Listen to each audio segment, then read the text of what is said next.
Le Comité consultatif national d'éthique sort ce matin un rapport important de 160 pages où il donne son avis sur la révision des lois de bioéthique. Et donc ce rapport, il est important. Pourquoi? Parce que le Comité national d'éthique, ses avis sont scrutés, sont regardés par le législateur. Alors c'est un rapport très dense de 160 pages qui rappelle les principes éthiques du modèle bioéthique français. Et on peut s'attarder sur 4 points. Le premier point, c'est la PMA. Sans surprise, le Comité consultatif national d'éthique se dit favorable à l'évolution de la loi, c'est-à-dire à l'extension de la procréation médicalement assistée aux couples de femmes et aux femmes seules.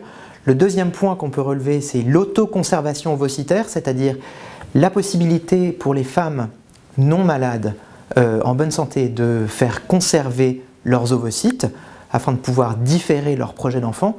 Aujourd'hui, c'est interdit, si ce n'est pour les femmes malades, dont la fertilité est menacée par une maladie. Le troisième point, c'est l'euthanasie, la fin de vie. Sur ce point-là en particulier, le CCNE dit la loi Claes-Leonetti, c'est-à-dire sur la fin de vie, est récente, appliquons-la. Et en ce sens, le CCNE ne se prononce pas pour une euthanasie ou un suicide assisté, donc il est plutôt sur l'application de la loi existante. Et enfin, le quatrième point qu'on peut relever concerne la recherche sur l'embryon. Sur ce point, le CCNE accède à la demande d'une grande partie des scientifiques qui demandent le desserrement du régime d'autorisation des scientifiques qui utilisent les cellules souches embryonnaires, c'est-à-dire ces cellules qui sont dérivées des embryons. Aujourd'hui, ce sont des recherches qui sont très strictement encadrées.